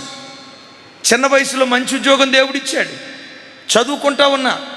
ఇలాంటి పరిస్థితిలో సైతానుగాడు లోపట, బాప్తిస్మం తీసుకో, ఓ 30 సంవత్సరాల వయసు వచ్చిన తర్వాత బాప్తిస్మం తీసుకో, ఇప్పుడే తీసుకుంటే లోకంలో సంతోషాలు అనుభవించలేవుగా. యవన వయసు ఐస్ క్రీమ్ లాంటిదంట, అనుభవించకపోతే ఆటోమేటిక్గా కరిగిపోద్దంట. ఎంత చక్కగా నవ్వుతున్నాడు చూడు మా వాడు. ఐస్ క్రీమా? ఆ తర్వాత చాక్లెట్ అయిపోతురా తమ్ముడా. Thank you. సైతానుగాడు వచ్చి అంటాడు, యవన వయసు ఐస్ క్రీమ్ లాంటిది, ఈ వయసు నువ్వు అనుభవించాలి అని అన్నట్లు. కానీ హృదయంలో నుంచి దేవుడు ప్రేరేపిస్తాడు. నిండు యవన వయసులో నా కొరకు బ్రతుకుతావా? బాప్తిస్మం తీసుకుంటావా? నా మార్గంలో నడుస్తావా? దేవుని ప్రేరేపణకు లోబడి 21వ సంవత్సరం నేను బాప్తిస్మం తీసుకోవటానికి ప్రభు కృప చూపించాడు. ఆమేన్. చెప్దాం ఆమేన్. ఏ వయసులో దైవజనమా, మీ ఎదుట నిలవబడిన నేను యవ్వన కోరికలు రగిలే వయస్సులో, యవ్వన ఆశా ఇచ్చలు తీర్చుకోవలసిన వయస్సులో, పాపపు లోకాన్ని జుర్రుకోవలసిన వయస్సులో, యవ్వన ఆశా ఇచ్చలో మునిగి తేలాల్సిన నిండు యవ్వన వయస్సులో 21వ ఏట బాప్తిస్మం తీసుకున్నాం. ఎందుకో చెప్పమంటారా? మా తండ్రి పదే చెప్తూ ఉండేవాడు, బలిపేట మీద అర్పించబడే బలి పశువు అది యవ్వన బలి పశువు అయి ఉండాలి. వృద్ధాప్యంలో ఉన్న బలి పశువు కాదు, బలం ఉడికిపోయిన బలి పశువు కాదు, లోకంలో చేయాల్సిన కార్యక్రమాలన్నీ చేసి వృద్ధాప్యంలో అర్పించబడాల్సిన బలి పశువు కాదు. యవ్వన బలి పశువు దేవునికి కావాలి. ఏ బలి పశువు? యవ్వన బిడ్డలారా, మీ అన్నగా ఉన్న నన్ను చూడండి. యవ్వన బలి పశువు నువ్వు దేవునికి కావాలి. ఓ యవ్వన బలి పశువా, నువ్వు దేవునికి కావాలి. 15 సంవత్సరాల యవ్వన బిడ్డలారా, 20 సంవత్సరాల యవ్వన బిడ్డలారా, 25 సంవత్సరాల యవ్వన బిడ్డలారా, మీ యవ్వన జీవితం క్రీస్తు బలిపీఠ మీద పెడితే యవ్వన కాలమందు పుట్టిన కుమారులు బలవంతుని చేతిలో బాణాల్లాగా దేవుడు వాడుకోవటం ప్రారంభిస్తాడు. నాకు 25వ సంవత్సరం వచ్చేసరికి దేవుని కృప నేను స్థిరపడ్డా. అదిగో బెలూను కూడా సాక్ష్యం చెప్పింది ఆమెనని. కమలా విను, బెలూను కూడా సాక్ష్యం చెప్పింది. నాతో పాటు కలిసి బ్రతికిన వాళ్ళు ఇక్కడ ఉన్నారు, లైవ్ చూసేవాళ్ళు అనేక మంది ఉన్నారు. 25వ సంవత్సరానికి వచ్చేసరికి అన్ని కోణాల్లో దేవుడు నన్ను స్థిరపరిచాడు. మల్టీనేషనల్ కంపెనీలో టూల్ రూమ్ డిపార్ట్మెంట్లో ఇంజనీర్గా, సిఎన్సి డిపార్ట్మెంట్లో పనిచేసేవాడిని. అప్పుడే కొత్తగా సిఎన్సి వచ్చింది. సిఎన్సి అంటే కంప్యూటర్ న్యూమరికల్ కంట్రోల్. ఆ సిఎన్సి ప్రోగ్రామ్స్, సిఎన్సి మిషన్స్ దగ్గర ప్రోగ్రామింగ్ చేసేవాడిని. దేవుని కృప, చిన్న వయసులో దేవుడు తన అపారమైన కృపను బట్టి దేవుడు నన్ను ఆశీర్వదించాడు. 25వ సంవత్సరం వచ్చేసరికి మా తమ్ముళ్ళని తీసుకొచ్చి, ఒక తమ్ముడిని నా కష్టార్జితంతో నేను చదివించాను ఇంటర్మీడియట్. 25వ సంవత్సరానికి వచ్చేసరికి దేవుడు దీవించాడు. కానీ విచిత్రం ఏంటో చెప్పమంటారా? 25వ సంవత్సరంలో ప్రభు నన్ను ప్రేరేపించాడు. ఈ ఉద్యోగం వదిలిపెట్టి, ఈ కుటుంబాలు వదిలిపెట్టి, ఈ అన్నదమ్ముళ్ళు వదిలిపెట్టి, ఈ అక్క చెల్లెలను వదిలిపెట్టి, ఈ తోబుట్టువులను వదిలిపెట్టి నా సేవకు వస్తావా? నా నిబంధన మందసాన్ని మోసే యాజకుడిగా ఉంటావా? ఇంతకాలం కుటుంబ భారాన్ని భుజాల మీద మోసావు, కుటుంబపు మందసాన్ని మోసావు. నా సంఘం అనే మందసాన్ని మోసే యాజకుడిగా నా సేవ చేయటానికి వస్తావా? 25వ ఏట ప్రభు నన్ను ప్రేరేపిస్తూ ఉన్నాడు. నా మనసులోనేమో ఇంకొక 5 సంవత్సరాల తర్వాత, ఓ 30 సంవత్సరాలు, అంటే ఒక 5 సంవత్సరాల దాకా లోకంలో సంతోషంగా బ్రతికి ఆ తర్వాత సేవకి వెళ్దాంలే అని పదే పదే దేవుడు పురికొల్పుతున్నాడు. లేదు, నిండు యవ్వన వయసులోనూ నా సేవకు రావాలి, 25వ ఏట నా పనికి నువ్వు రావాలి అని ప్రభు పదే పదే పురికొల్పుతున్నాడు. మీ ఎదుట నిలవబడిన నేను నిండు యవ్వన వయసులో 25వ సంవత్సరంలో దేవుని నిబంధన మందసాన్ని మోయటానికి దేవుని సేవలో అడుగుపెట్టాను. ఆమేన్. నేనంట దేవుని ప్రేరేపణకు లోబడకుండా నేను ఉద్యోగం చేసుకుంటే ఒక కుటుంబానికే నేను దీవెన కారణంగా ఉండేవాడిని. దేవుని ప్రేరేపణకు లోబడటాన్ని బట్టి లక్షల కొలది కుటుంబాలకు దేవుడు దీవెన కారణంగా మార్చాడు. దేవుని ప్రేరేపణకే కనుక నేను లోబడకుండా నా సినిమాలు నాకు కావాలి, నా యవ్వన ఆశయిచ్చలు నాకు కావాలి, నా కోరికలు నాకు కావాలి, నేను లోకాన్ని జురుకుంటూ బ్రతకాలని ఒకవేళ ఉద్యోగస్తుడిగా లోకంలో నేను బ్రతికితే ఒక కుటుంబానికి పరిమితం అయ్యేవాడిని.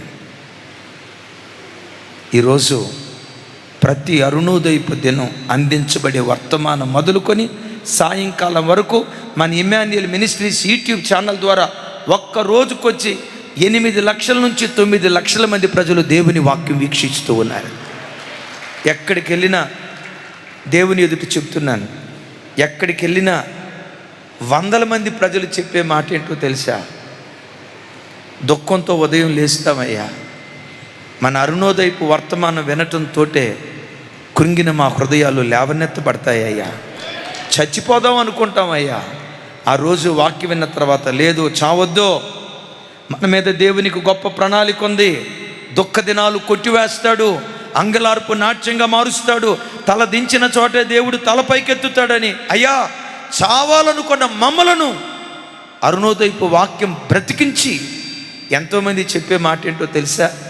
ఈరోజు మేము బ్రతికామంటే మొదట దేవుని కృప అయితే, రెండవది మీరు అందించే అరుణోదయపు వర్తమానాలు అయ్యా. Praise the lord. ఎందుకో చెప్పమంటారా? ఆయన ప్రేరేపణకు లోబడ్డాం. ఎవరి ప్రేరేపణకు? అమ్మా పిల్లలు అక్కడ చూడండి ఒకసారి. ఎవరి ప్రేరేపణకు?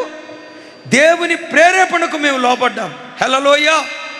ఈ కోరేషును దేవుడు ప్రేరేపిస్తే ఆ ప్రేరేపణకు లోబడి దేవుని మందిరం కట్టడం ప్రారంభించాడు. Y stands for yield. తమలో నా వైపు చూడండి. దైవ సన్నిధిలో కూర్చున్న నిన్ను కూడా ఏదో ఒక విషయం కొరకు ప్రేరేపిస్తున్నాడు. ఒకసారి చూడండి. మీలో ఎవరైనా సెల్ ఫోన్కు బానిసలైపోయారా? దేవుడు ప్రేరేపిస్తున్నాడు. చూడండి, ఈ రోజు నుండి సెల్ ఫోన్ వాడే విషయంలో సెల్ ఫోన్కు నువ్వు సిలువేయమని దేవుడు నిన్ను ప్రేరేపిస్తున్నాడా? ఇంకా మీలో ఎవరైనా బాప్తిస్మం తీసుకోకపోతే బాప్తిస్మం కొరకు దేవుడు ప్రేరేపిస్తున్నాడా? లేదు. దేవుని సేవ చేయటానికి మీలో ఎవరినైనా ప్రేరేపిస్తున్నాడా? ఏముందిరా తమ్ముడా ఈ లోకంలో, రా నా సేవ చేతుకొని. అమ్మా ఏముంది ఈ లోకంలో? ఈ పాపపు లోకంలో ఏముంది? బ్రతికిన కొద్ది కాలం నా సేవ చేస్తూ బ్రతుకు, నా సేవకుడిగా బ్రతుకని దేవుడు నీ హృదయాన్ని ప్రేరేపిస్తున్నాడా? దేవుడు నిన్ను ప్రేరేపిస్తే, ప్రేరేపించినప్పుడే ఆయన ప్రేరేపణకు లోబడి ఆయన వైపు నువ్వు తిరగగలిగితే నీ కుడి చేయి పట్టుకుని దేవుడు నడిపించబోతూ ఉన్నాడు. చెబుదాం గట్టిగా ఆమేన్. నా వైపు చూడండి. 30వ తారీఖు నుండి 31వ తారీఖు నుండి అయ్యా టెంట్ కింద వాక్యం వింటున్న బిడ్డలారా, ఏసీ రూమ్లో వాక్యం వింటున్న బిడ్డలారా, డైనింగ్ హాల్లో వాక్యం వింటున్న బిడ్డలారా, 30వ తారీఖు నుండి 31వ తారీఖు నుండి 27వ తారీఖు నుండి 28వ తారీఖు నుండి ఎన్నో విషయాలు దేవుడు మిమ్మల్ని ప్రేరేపించాడు. వాళ్ళతో నీకు సమాధానం లేదు, సమాధానపడు. వాళ్ళతో కొన్ని దినాల నుంచి నువ్వు పలకుండా ఉన్నావు, వాళ్ళ దగ్గరికి వెళ్ళి మాట్లాడు, వారితో ఐక్యపడని కొన్ని విషయాలు దేవుడు నిన్ను ప్రేరేపించాడు. నేనంట ఈ సంవత్సర ప్రారంభంలో ఆయన ప్రేరేపణకు లోబడి నువ్వు అడుగులు వేసావా?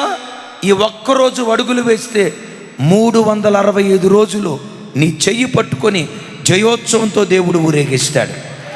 మరలా ఎగైన్ అండ్ ఎగైన్ చెప్తున్నాను, 2026 చూడాలి 2026 విక్టోరియస్ లైఫ్ ఇవ్వబోయే సంవత్సరంగా దేవుడు మార్చబోతున్నాడు.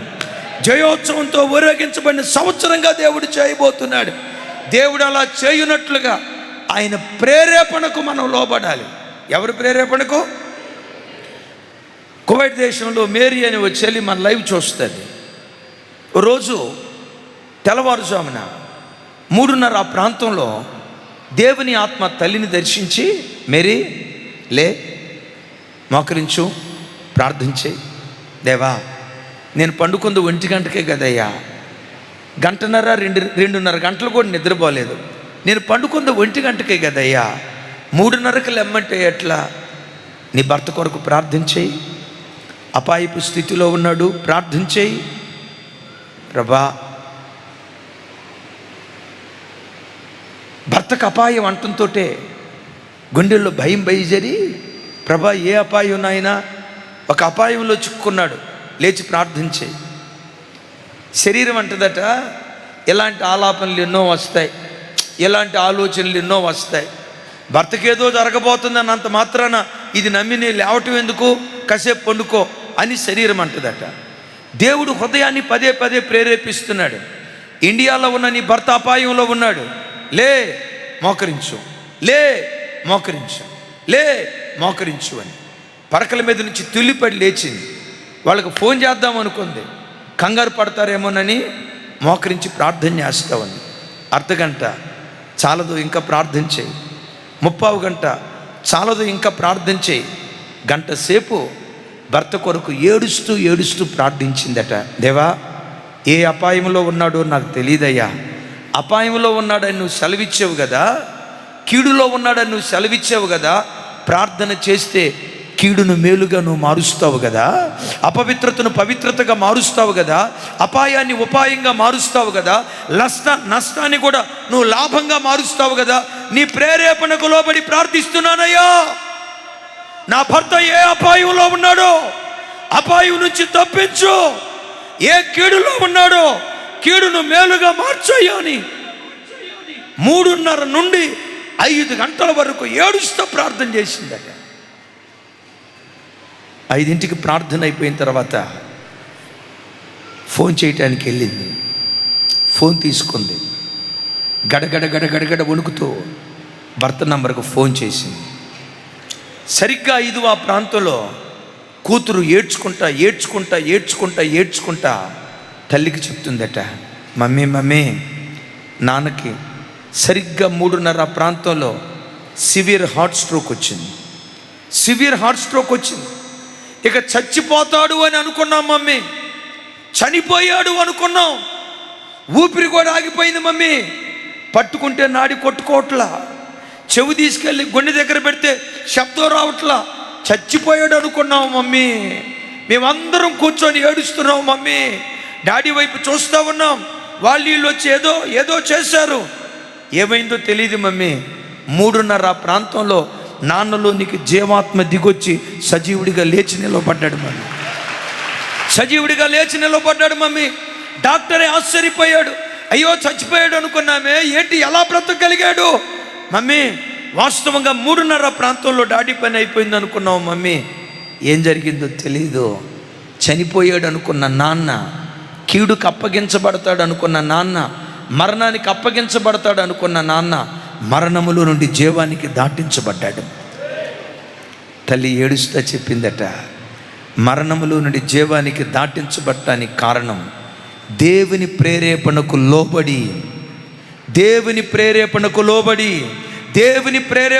లోబడి నిద్ర చంపుకొని దేవుని సన్నిధిలో మోకరించేనే లోబడిన మనస్తత్వమే మరణంలో ఉన్న నాన్నకు జీవాన్ని పోసింది. తమ్ముడు, ఒకసారి చూడండి, మిమ్మల్ని ఈరోజు దేని కొరకు ప్రేరేపిస్తున్నాడో. సిగరెట్ల అలవాటు ఉందా? విడిచిపెట్టమని దేవుడు ప్రేరేపిస్తున్నాడు. మంద అలవాటు ఉందా? విడిచిపెట్టమని దేవుడు ప్రేరేపిస్తున్నాడు. దేవునికి అయిష్టమైన కార్యాలు ఏవైనా మీ జీవితంలో ఉన్నాయా? విడిచిపెట్టమని దేవుడు ప్రేరేపిస్తున్నాడు. నేనంట, దేవుడు నీతో మాట్లాడినప్పుడే నువ్వు మారావా? నీ చెయ్యి పట్టుకొని జయోత్సవంతో దేవుడు ఊరేగిస్తాడు. నేను ఎప్పుడు చెప్తా కదా, దేవుడు మాట్లాడినప్పుడు మారకుండా నీకు బుద్ధి పుట్టినప్పుడు మారేవనుకో ఏం జరిగిద్దో చెప్తా. ట్రైన్ వస్తుంది, మనోడు ఎక్కడ చోటు లేనట్లుగా ప్లాట్ఫామ్ మీదే నిలవబడ్డాడు. ఆ ట్రైన్ డ్రైవర్ ఈ మనిషిని చూసి హార్న్ కొడతాడు. నా వైపు చూసి సమాధానం చెప్పండి. ట్రైన్ హార్న్ ఎట్టుంటుంది? మన లారీ హార్న్ లాగా ఉంటుందా? టూ వీలర్ హార్న్ లాగా పొయ్యం పొయ్యం అన్నట్టు ఉంటుందా? ఆటో హార్న్ లాగా ఉంటుందా? ట్రైన్ హార్న్ కొడితే గజ ఏనుగు కేకేస్తే ఏ శబ్దం వస్తుందో ఆ రేంజ్లో ఉంటుంది శబ్దం. ఆ ట్రైన్ శబ్దం హార్న్ కొడుతున్నాడు డ్రైవర్. ఆ పట్టాల మీద నిలవబడ్డవాడు చూసి ఆ హార్న్ విని, హార్న్ కొట్టింది ఇప్పుడేగా, ఏమంత తొందర ఏమైంది, ఒక అర్ధగంట తర్వాత తొలుగుదాంలే అని అక్కడే నిలవబడ్డాడు అనుకో, ఆ తర్వాత తొలగటానికి వాడు ఉండడం. ఎందుకు చెప్పండి? ఎప్పుడు తొలగాలి? హార్న్ కొట్టినప్పుడే తొలగాలి. పరుగు పందెంలో పరిగెత్తడానికి సిద్ధంగా ఉంటారు 10 మంది అథ్లెట్స్. విజిల్ వేయటానికి అంపైర్ సిద్ధంగా ఉంటాడు. అంపైర్ విజిలేసాడు, విజిలేసిన వెంటనే ఎవడు పరిగెత్తుతాడో వాడు విజేత అవుతాడు. అట్లా కాకుండా విజిలేసింది ఇప్పుడేగా, ఒక 5 నిమిషాల తర్వాత పరిగెత్తుదామలే, తొందర ఏం వచ్చింది అని ఆగేవనుకో, ఆ తర్వాత నువ్వు పరిగెత్తడానికి ట్రాక్ మీద ఎవరు ఉండరు. ఎప్పుడు పరిగెత్తాలి? విజిల్ వేసినప్పుడే పరిగెత్తాలి. ఎప్పుడు తొలగిపోవాలి? హార్న్ కొట్టినప్పుడే తొలగిపోవాలి. నీవెప్పుడు మారాలి? నీతో ఈరోజు దేవుడు మాట్లాడుతూ ఉండగానే దేవుని మాటకు లోబడి నీ మనస్సు మార్చుకున్నావా? 2026 విజయోత్సవంతో ఊరేగించబడిన సంవత్సరంగా దేవుడు చేయబోతూ ఉన్నాడు. చప్పలు కొడుతూ దేవునికి స్తోత్రాలు చెప్దాం. Cyrus, C stands for commission. తమలో ఓ కమిషన్ని దేవుడు నీ మీద నియమించాడు. ఆయన బాధ్యత నెరవేర్చుదుగాక. గట్టిగా చెప్దాం amen. Y stands for yield. ఆయన మాటకు, ఆయన వాక్యానికి మనం లోబడుదుముగాక. మూడవది R. R stands for righteousness. Righteousness. కోరేషు అన్యుడే, కానీ విచిత్రం ఏంటో తెలుసా? నోటి మాటలతో చెప్పలేనంత నీతిమంతత్వం కోరేషులో ఉంది. చూడండి, కోరేషు గురించి రాయబడిన మాట భలే అద్భుతమైన మాట. చూడండి, యెషయా గ్రంథం 41వ అధ్యాయం 2వ వచనం. నాతో కలిసి, తన ప్రవర్తన అంతటిలో నీతిని జరిగించువానిని తూర్పు నుండి రేపి పిలిచిన వాడెవడు? ఆయన అతనికి జనములను అప్పగించును, రాజులను లోపరుచుచున్నాడు.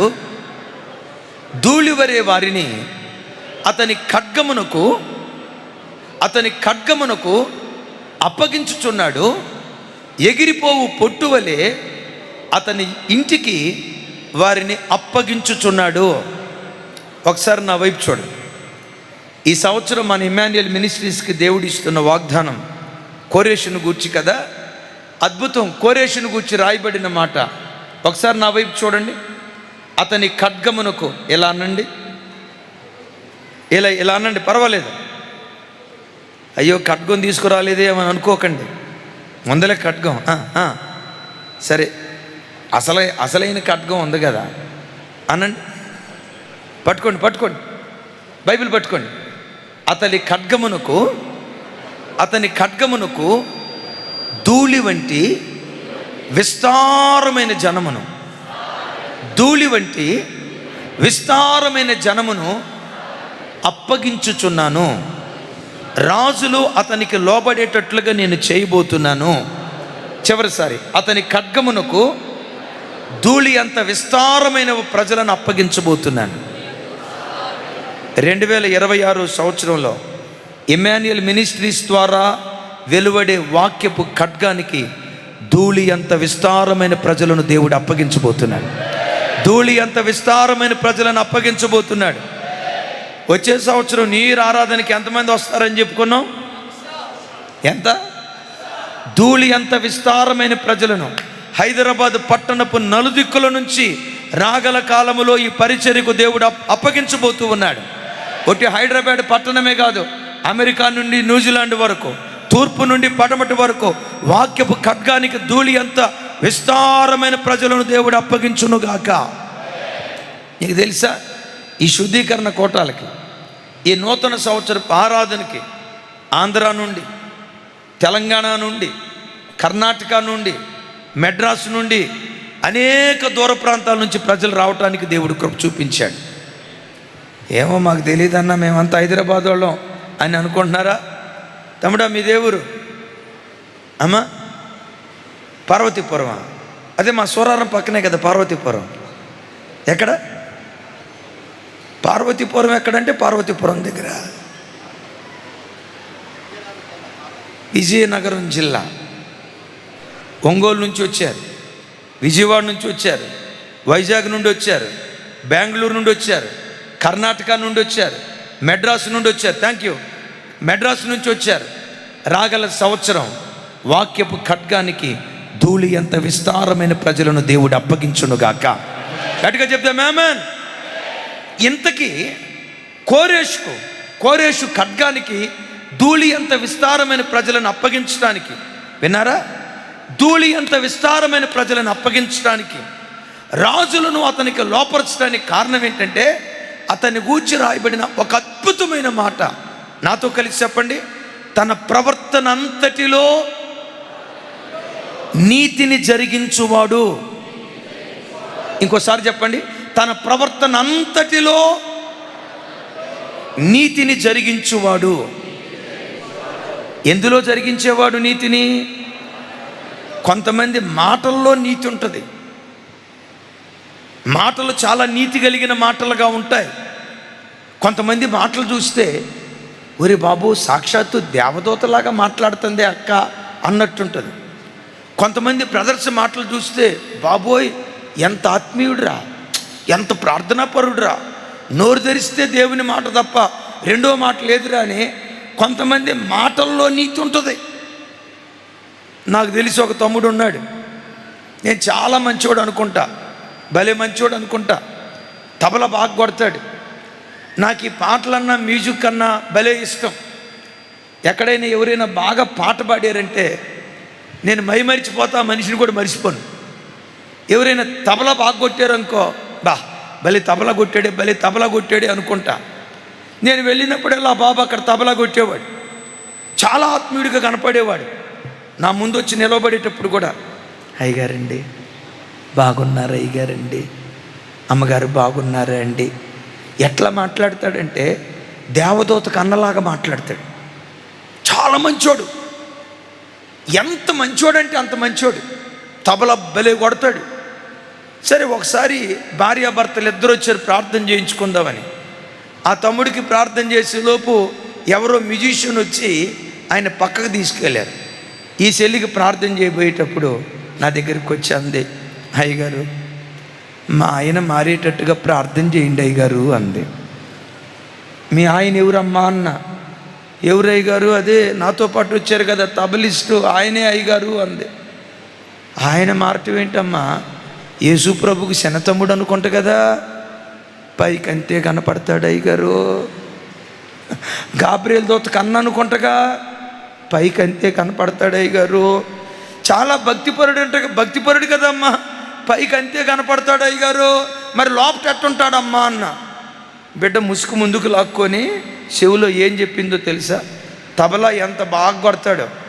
ఆదివారం తబలా కొట్టే ముందు శనివారం రాత్రి కర్ర తీసుకుని నన్ను కొడతాడు అయ్యగారు.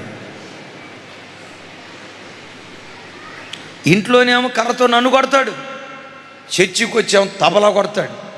ఆయన తబలా కొట్టే విధానం చూసి ఎంత బాగా కొడుతున్నాడంటే ఎంత గొప్ప కృప ఉండబెట్టావు కదా రమేశా. రమేష్ని చూసి కూడా, రమేష్ ఇంత బాగా పాట పాడుతున్నాడంటే ఎంత గొప్ప కృప ఉండటాన్ని పెట్టావు కదా తమ్ముడా. పాట పాడే కృప ఒకటే ఉందా? ఇంట్లో సెలిని కొట్టే కృప కూడా ఉందా?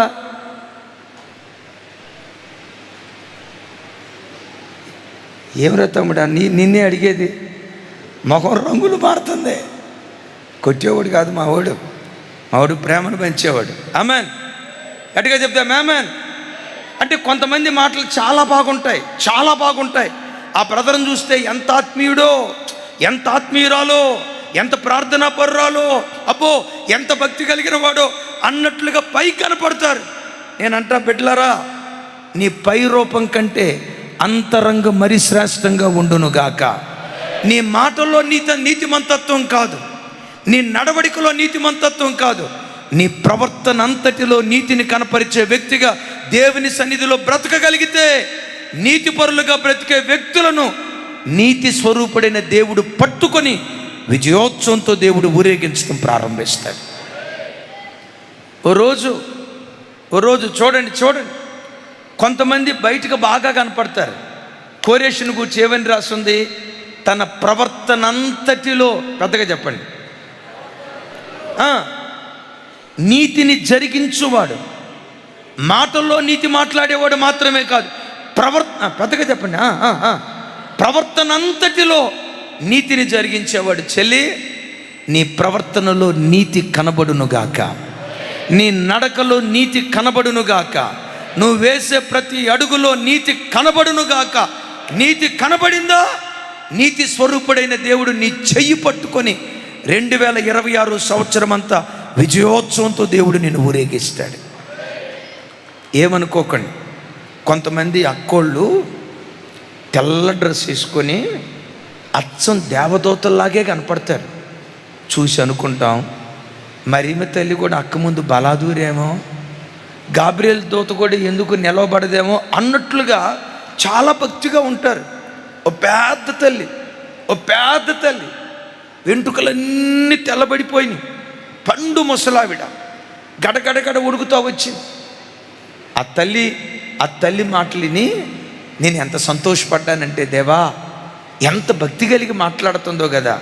మాటకు ముందు రెఫరెన్సు, మాట చివర రెఫరెన్సు, మాట ముందు రెఫరెన్సు, మాట చివర రెఫరెన్సు. ఇంత ఆత్మీయంగా ఉంది ప్రభా అని సంతోషంగా ఆ తల్లికి ప్రార్థన చేసిన తర్వాత తల్లి అలా పక్కకి వెళ్ళింది. కోడలు కొడుకున్నారు. ఆ కొడుకు వచ్చి చెప్తాడు, అయ్యగారు మా అమ్మ మాటలు బాగుంటాయి కానీ మా అమ్మ పనులు అస్సలు బాగా అయ్యగారు అన్నాడు. ఎంతకు నువ్వు అల్లుడువా కొడుకువా అన్నా. మీకు అంత డౌట్ ఎందుకు వచ్చింది అయ్యగారు అన్నాడు. కొడుకులు చెప్పరే, నేను అల్లుడిని కాదయ్యా కొడుకునే అన్నాడు. ఎంతకి మీ అమ్మ కొరకు ఏమని ప్రార్థన చేయాలి? మా అమ్మ మాటలు చాలా బాగుంటాయి అయ్యగారు. ఇంకో కోణం ఏంటో చెప్పమంటారా? కోపం వచ్చిందంటే గయ్యాలి గంప, రాకాసి రంప, సూర్యకాంతానికే అక్క. హల్లెలూయానా? ఎవరురా మనిషి? పైకి బాగుంది. నా ప్రభు బిడ్డలారా, ప్రవర్తనలో నీతిని జరిగించు, నీ చెయ్యి పట్టుకుని దేవుడు నడిపించడం ప్రారంభిస్తాడు. ఆమేన్. ఈ సృష్టిలో ప్రవర్తన అంతటిలో నీతి కలిగిన ఏకైక దేవుడు. ప్రపంచంలో నీతిని బోధించిన వాళ్ళు చాలామంది ఉన్నారు. నీతిగా బ్రతకమని సమాజానికి హెచ్చరించిన వాళ్ళు ఉన్నారు. నీతిని బోధించారు కానీ నీతిగా బ్రతకలా. అదే తెలుగులో ఒక సామెత ఉంది, చెప్పేవి శ్రీరంగ నీతులు, ఆ తర్వాత ఇంకో మాట ఏదో ఉంది, అది అవసరం లేదు. చెప్పేవి శ్రీరంగ నీతులు అన్నట్లుగా నీతి మాటలు చాలామంది చెప్పారు కానీ నీతిగా బ్రతకలా. ఈ సృష్టి అంతటిలో నీతిని ప్రకటించి నీతిగా బ్రతికిన ఏకైక దేవుడు, పరమ కోరేషుగా పిలువబడుతున్న మన ఆరాధ్య దైవం ప్రభు అయిన యేసుక్రీస్తు వారు. ప్రవర్తనలో నీతిని కనపరచు, నీ కుడి చేతిని పట్టుకొని జయించిన సంవత్సరంగా ఈ సంవత్సరానికి కానుకగా దేవుడు మనకు అనుగ్రహించునుగాక. సైరస్, నేను ముగించబోతున్నాను. C stands for commission, right? Y stands for yield, R stands for righteousness. Next, U stands for utter dependence. ఇతడు రాజే దేవుని మీద ఆధారపడ్డవాడు. ఇందాక చదువుకున్నాం కదా, ఎజ్రా గ్రంథం 1వ అధ్యాయం. ఇంకొక 5 నిమిషాల్లో నేను ముగించబోతున్నాను. అందరికీ ప్రేమ విందు ఏర్పాటు చేశాం. కడుపు నిండా భోజనం చేసి వెళ్ళండి. రైట్, నాతో కలిసి. పారసీక దేశపు రాజైన కోరేషు ఆజ్ఞాపించినదేమనగా, స్వరమెత్తాలి. ఆకాశమందలి దేవుడైన యెహోవా లోకమందున్న సకల జనములను నా వశమున చేసి, అందరు నా వైపు చూడండి. సరే, స్క్రీన్ వైపు చూస్తే చూడండి. రైట్, తతిమా వాళ్ళు నా వైపు చూడండి. ఏమంటాడు? ఆకాశమందలి దేవుడైన యెహోవా లోకమందున్న సకల జనులను నా వశము చేసి. సకల జనులను కోరేషు వశం చేసింది ఏదట? కోరేషు ఖడ్గం కాదట, కోరేషు కత్తి కాదట, కోరేషు సైన్యం కాదట, కోరేషుతో పాటు ఉన్న సైన్యాధ్యక్షుడు కాదట. సమస్త జాతుల ప్రజలను కోరేషు వశము చేసిన వాడు దేవుడైన యెహోవా. అంటే అన్యుడే కానీ దేవుని మీద ఎంత ఆధారపడ్డాడు? వాక్యం వింటున్న బిడ్డలారా, 2026 సంవత్సరం అంతా ప్రతి విషయంలో దేవుని మీద నువ్వు ఆధారపడి బ్రతుకు. దేవుని మీద ఆధారపడి బ్రతుకు. ఎందుకు దేవుని మీద ఆధారపడి బ్రతకాలో తెలుసా? నేను ఖచ్చితంగా నమ్ముతా, నా హృదయపు లోతులో నుంచి మాట అంగీకరిస్తా. ఆ మాట ఏంటో తెలుసా? యుద్ధ దినమునకు గుర్రములను రథములను ఆయత్తపరుచుట కద్దు. యుద్ధం జరుగుతుంది, అటు సైన్యం ఇటు సైన్యం, గుర్రాలు రథాలు ఆయత్తపరుస్తారు. వీళ్ళ సైన్యం కంటే వీళ్ళ సైన్యం ఎక్కువ, వీళ్ళ సైన్యం కంటే వీళ్ళ సైన్యం ఎక్కువ. సైనిక బలాన్ని ఎక్కువ చేస్తారు. సైనిక బలం ఎక్కువ చేసినందువల్ల ఒకడు విజేత కాలేడు. దేవుడు ఎవరిని గెలిపిస్తాడో వాడే విజేత అవుతాడు. జయాపజయాలు దేవుని చేతిలో ఉన్నాయి. జయాపజయాలు చెప్పండి, ఎవరి చేతిలో ఉన్నాయి? జయాపజయాలు దేవుని చేతిలో ఉన్నాయి. అందుకనే ప్రతి క్షణం దేవుని మీద ఆధారపడిన ప్రతిసారి నీ చెయ్యి పట్టుకొని ఈ 2026 సంవత్సరం అంతా విజయోత్సవంతో దేవుడు ఊరేగించునుగాక. Last word Cyrus. S stands for shepherd. ఈ కోరేషుని గురించి దేవుడు అంటాడు 44వ అధ్యాయం 28వ వచనం. 44వ అధ్యాయం 28వ వచనం. నాతో కలిసి చెప్పండి. కోరేషుతో, నా మంద కాపరి, నా చిత్తమంతయు నెరవేర్చువాడా అని చెప్పువాడను నేనే. మరలా నాతో కలిసి చెప్పండి. కోరేషుతో, నా మంద కాపరి, వినపళ్ళ నా మంద కాపరి, నా చిత్తమంతయు నెరవేర్చువాడా. కొంతేనా అంతా? చెప్పాలి, కొంతేనా అంతా? నా చిత్తమంతయు నెరవేర్చువాడా. దానికి ముందు ఇంకో డిగ్రీ ఇస్తాడు, నా మంద. దైవజనమా, కోరేషు దేవుని మందకు కాపరిగా ఉన్నాడు గనుక కోరేషు కుడి చేతిని దేవుడు పట్టుకున్నాడు. ఈ 2026 సంవత్సరం దేవుడు మీ కుడి చేతిని పట్టుకును గాక. మన కుడి చేతిని పట్టుకోవాలంటే, విజయ్ బ్రదర్, దేవుడు మన కుడి చేతిని పట్టుకోవాలంటే ఈ స్థలంలో కూర్చున్న మనం కూడా దేవుని మందకు మనం కాపరిగా ఉండాలి. నిన్ను చూసుకోవడం అనాలి, రాజేష్ నా మంద కాపరి, నగేష్ నా మంద కాపరి, రామారావు నా మంద కాపరి, గోవర్ధన్ నా మంద కాపరి, శాంతి నా మంద కాపరి, గ్లోరీ నా మంద కాపరి. నిన్ను చూసినప్పుడల్లా దేవుడు అనాల్సిన మాట, నా మంద కాపరి. అంటే క్రైస్తవుడు మందను కాపాడే కాపరిగా బ్రతకాలి. చప్పలు కొట్టు స్తోత్రాలు చెప్దాం. నేనంట, లోకంలో ప్రజలందరూ వాళ్ళ ఇళ్ళను కాపాడుకుంటున్నారు. ప్రజలందరూ వాళ్ళ ఇల్లు కాపాడుకున్నట్లుగా మనం కూడా మన ఇల్లు కాపాడుకున్నాం అనుకోండి, మన ఇంటిని మాత్రమే కాపాడుకున్నాం అనుకోండి, లోకస్తులకు మనకు తేడా ఏముంది? లోకస్తులు వాళ్ళ పిల్లలనే కాపాడుకుంటారు. మనం కూడా మన పిల్లలను మాత్రమే కాపాడుకున్నాం అనుకోండి, లోకస్తులకు మనకు తేడా ఏముంటుంది? యేసయ్య రక్తంతో కడగబడిన ఆయన పిల్లలైన మనం మన పిల్లలను కాపాడుకుందాం, మన కుటుంబాన్ని కాపాడుకుందాం. అన్నిటికంటే విశేషంగా దేవుడిచ్చిన సంఘాన్ని, దేవుడిచ్చిన మందను, దేవుడిచ్చిన ప్రజలను కాపాడుకునే వ్యక్తులుగా మన ముందుముగాక. చప్పలు కొట్టు స్తోత్రాలు చెప్దాం. పెద్దగా పెద్దగా పెద్దగా. రైట్, నా వైపు చూడండి. మనం ఏ మందకు కాపరిగా ఉండాలి? దేవుని మందకు. దేవుని మంద ఏదో తెలుసా? దేవుడి మహాపట్నంలో మనల్ని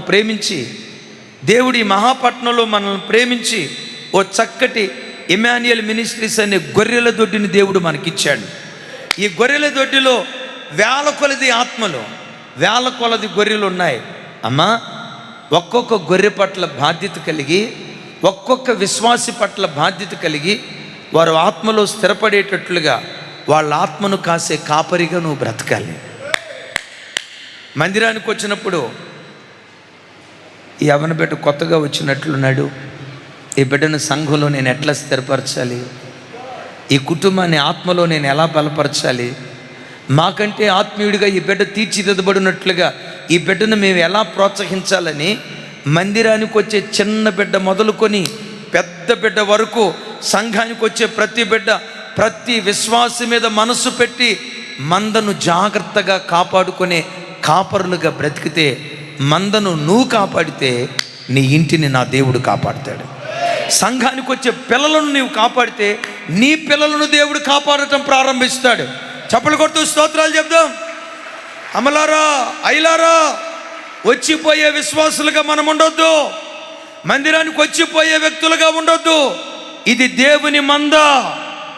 జెర్మియా పాస్టర్ గారి మంద కాదు, జ్యోతమ్మ గారి మంద కాదు, జార్జయ్య గారి మంద కాదు, రాజయ్య గారి మంద కాదు.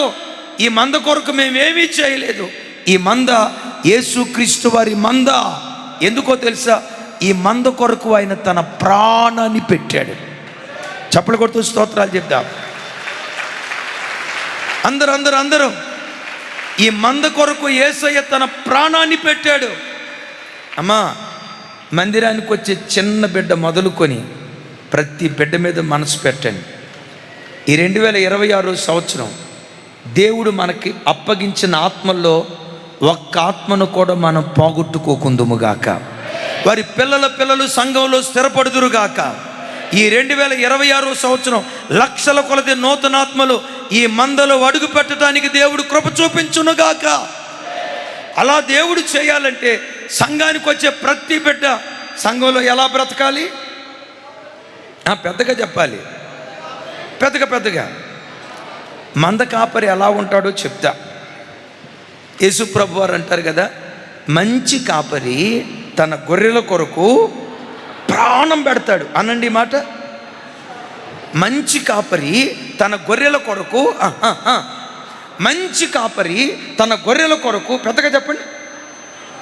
మంచి కాపరి తన గొర్రెల కొరకు ప్రాణం పెడతాడు. చెడ్డ కాపరి అయితే ఆ గొర్రెను కోసుకొని గొర్రె బిర్యానీ చేసుకుంటాడు.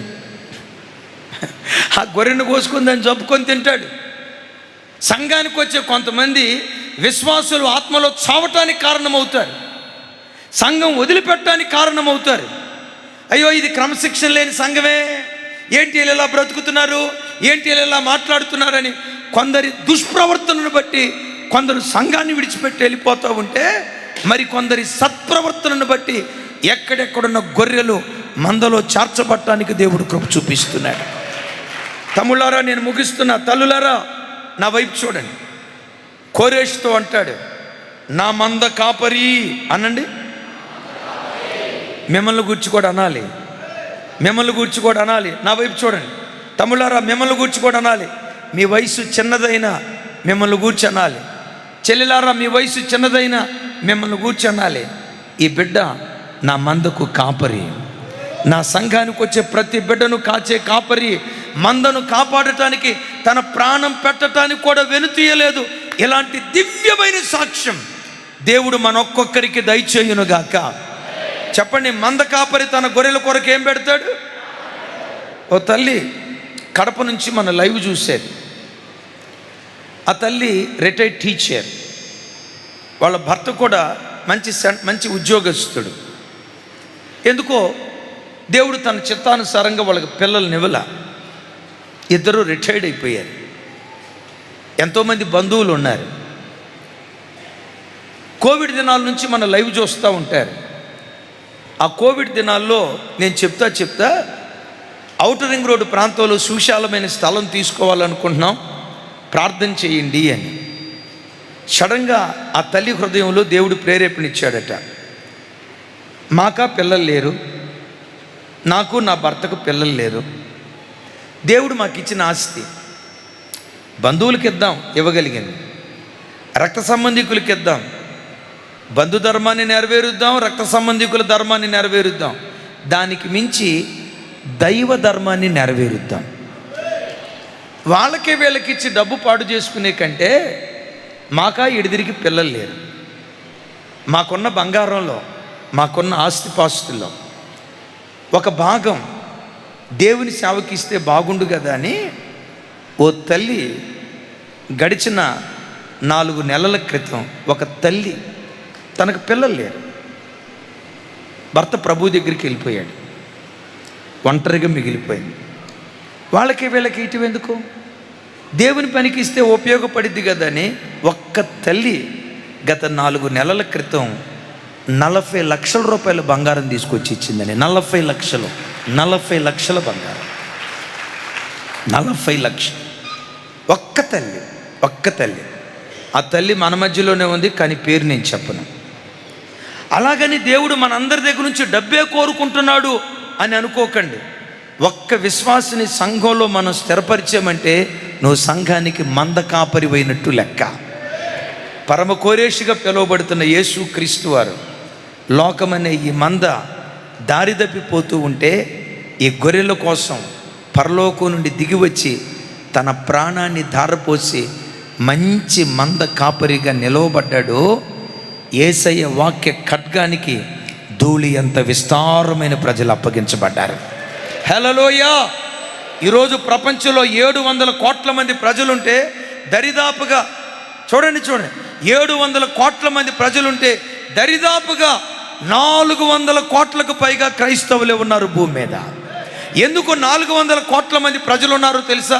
సంఘం కొరకు ఆయన తన ప్రాణం పెట్టాడు. ఆఖరి రక్తపు బొట్టు వరకు ఓ మంచి కాపరిగా బ్రతికి ప్రాణాన్ని దారిపోసి పరలోకానికి ఆరోహణమై వెళ్ళాడు. అందుకనే ఆయన వాక్యపు ఖడ్గానికి కోట్ల మంది ప్రజలు అప్పగించబడ్డారు. నా వైపు చూడండి, ఒకసారి మీ కుడి చేయి పైకెత్తండి. యేసయ్యా నా కుడి చేయి పట్టుకో అయ్యా అనండి ఒక మాట. యేసయ్యా నా కుడి చేయి పట్టుకోండి అయ్యా, యేసయ్యా నా కుడి చేయి పట్టుకోండి అనండి పెద్దగా. మరోసారి